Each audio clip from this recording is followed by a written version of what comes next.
Hei, ayo siapa yang anak-anakku nggak mau mandi? Ketika orang tua sudah kehabisan cara, nama gubernur pun dijadikan senjata.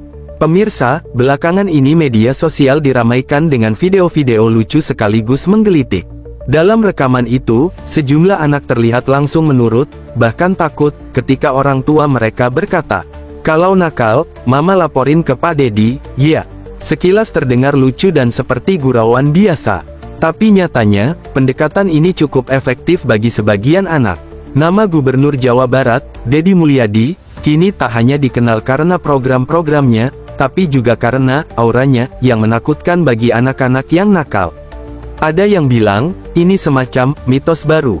Tapi ada juga yang menyebut, ini hanyalah potret betapa putus asanya para orang tua zaman sekarang dalam menghadapi kenakalan remaja. Mengapa bisa begitu? Ternyata, semua ini berawal dari program yang diluncurkan Gubernur Deddy Mulyadi bersama jajaran TNI.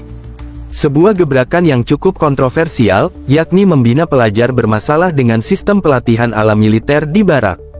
Program ini menyasar pelajar tingkat SMP dan SMA yang dianggap telah melewati batas kewajaran dalam kenakalannya. Seperti bolos sekolah, membangkang orang tua, ikut tawuran, hingga merokok dan mabuk-mabukan. Mereka dikumpulkan, dibawa ke markas militer, dan selama beberapa minggu dibina secara ketat. Mulai dari baris berbaris, kedisiplinan, makan teratur, hingga mencintai tanah air dan memiliki etika. Sebagian besar dari mereka dikirim ke Resimen Armet 1 Purwakarta. Dan di sanalah anak-anak ini mulai berubah, menurut, disiplin, dan bahkan terlihat bahagia meski menjalani latihan keras. Pada hari keempat pelaksanaan program ini, Gubernur Jawa Barat Deddy Mulyadi datang langsung meninjau pelaksanaan di barak militer. Ia disambut oleh para siswa yang sedang latihan baris berbaris dan bersiap menuju makan siang. Dalam pernyataannya, Gubernur menyampaikan bahwa ini semua adalah bentuk kasih sayang untuk anak-anak bangsa. Ia meminta masyarakat, terutama orang tua, untuk memberi ruang dan kepercayaan kepada pemerintah untuk membina anak-anak yang sedang bermasalah. Tak hanya Gubernur, Kepala Staf Divisi Infanteri Kostrat, Brigjen TNI Vivin Alfianto, juga meninjau langsung kondisi di lapangan. Ia menyatakan dukungannya terhadap program ini dan berharap bisa dijadikan contoh di daerah lain. Tak berhenti sampai di sana, Gubernur Deddy bahkan berencana memperluas program ini. Bukan hanya untuk pelajar, tapi juga untuk orang dewasa yang bermasalah. Dalam kunjungannya, Deddy menyampaikan gagasannya. Setelah siswa SMP dan SMA, saya akan siapkan juga program pembinaan untuk orang dewasa. Bagi mereka yang mabuk-mabukan, tawuran, dan susah diproses hukum karena pelanggarannya ringan, kita akan kirim ke pelatihan juga. Biar sadar, biar berubah. Pernyataan ini sontak menuai beragam reaksi. Ada yang mendukung karena merasa ini adalah solusi alternatif. Tapi tak sedikit pula yang mempertanyakan efektivitas dan legalitasnya. Program ini jelas tak lepas dari kontroversi. Komnas HAM secara tegas menyampaikan ketidaksetujuannya. Mereka menilai bahwa TNI tidak memiliki fungsi untuk memberikan pendidikan kepada masyarakat sipil, apalagi kepada anak-anak. Menurut Komnas HAM, tugas pembinaan karakter seharusnya berada di bawah naungan lembaga pendidikan, bukan militer. Tak hanya itu, Sekretaris Jenderal Taman Siswa, lembaga pendidikan yang didirikan oleh Ki Hajar Dewantara, Bapak Pendidikan Nasional, juga menyampaikan penolakan keras. Menurut mereka, pendidikan tidak seharusnya dilakukan dengan pendekatan kekerasan atau fisik. Anak-anak harus disentuh hatinya, dibina dengan pendekatan kekeluargaan, bukan ditakuti apalagi dipaksa dengan metode militer. Namun di sisi lain, banyak orang tua justru menyambut baik program ini. Mereka yang sudah merasa kewalahan menghadapi anaknya, dengan sukarela menyerahkan ke barak militer demi perubahan. Salah satu orang tua yang diwawancara mengaku, "Saya sudah lelah. Anak saya begadang, bolos sekolah, pulang tengah malam, minta motor, merokok, dan sering kabur. Saya harap di sini dia bisa berubah." Sementara itu, anak-anak yang menjalani pelatihan mengaku lelah, tapi mulai terbiasa dan merasa punya tujuan. Ada yang mengatakan, baru di sini mereka diajarkan tentang arti disiplin dan tanggung jawab. Program ini pun terus berlanjut.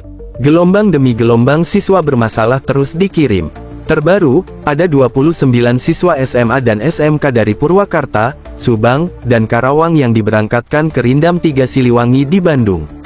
Mereka akan menjalani pembinaan selama 2 pekan hingga 1 bulan. Pemerintah Provinsi Jawa Barat bahkan tengah merancang program serupa di berbagai daerah lain seperti Bekasi, Cianjur, Sumedang, dan Bandung Barat.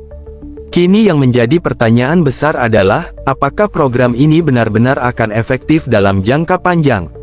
Masyarakat terbelah. Ada yang melihat ini sebagai terobosan luar biasa yang mampu menyentuh anak-anak yang sudah sulit dikendalikan. Tapi ada pula yang menilai ini hanya solusi jangka pendek yang bisa berdampak negatif terhadap psikologis anak jika tak dikawal dengan pendekatan yang lebih manusiawi. Pemerintah daerah menyatakan akan melakukan evaluasi berkala. Ke depan, mereka berjanji akan menggandeng dinas pendidikan, psikolog anak, hingga tokoh masyarakat agar pembinaan ini bisa menjadi lebih seimbang antara tegas dan empati. Apapun kontroversinya, satu hal yang pasti, pendidikan karakter adalah fondasi masa depan bangsa. Dan jika sebuah nama seperti Pak Dedi bisa membuat anak-anak jadi menurut, mungkin memang kita harus bertanya, apa yang salah dengan sistem kita selama ini? Pemirsa, bagaimana menurut Anda? Apakah pendekatan militer untuk pelajar nakal ini bisa diterima? Ataukah kita butuh cara lain yang lebih bijaksana? Silakan tulis pendapat Anda di kolom komentar. Jangan lupa like, share, dan subscribe untuk info viral dan berita terkini lainnya. Lapor, Pak Gubernur, ada anak namanya Raska. Dikasih taunya sama orang tua.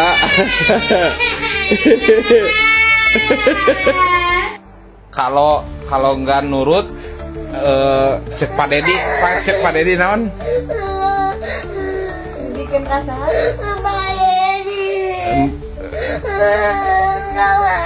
Berarti ke orang tua teh harus apa? Nurut. Kalau nggak nurut, Jamil Pak Dedi. berarti kudu tidur jam berapa sekarang anak sekolah? Jam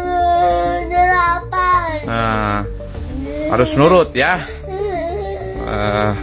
Takut? Sok kayak buru tidur ya. Ke sekolah jalan kaki ya. Harus jadi anak soleh, pintar. Dede jangan suka beli mainan terus ya. Oke? Mau dilaporin ke Kang Dedi nggak? Nggak mau. Nanti kalau beli mainan terus, dibilangin Pak Gubernur, terus Dede dimasukin ke barak tentara. Mau nggak? Nggak mau. Jangan main HP terusnya. Oke? Oke, terserah. Janji? Bener. Bilang, Pak Dedi, bilang dulu, Pak Dedi, Pak Dedi, lihat sini, lihat kamera. Dede nggak beli mainan. Bilang dulu. Bilang lu cepetan, nanti diantarkan ke tentara, cepetan. Hah? Dede nggak mau beli mainan gitu. Dede nggak mau beli mainan. Maaf ya Pak Dedi. Maaf ya, Pak Dedi. Oke.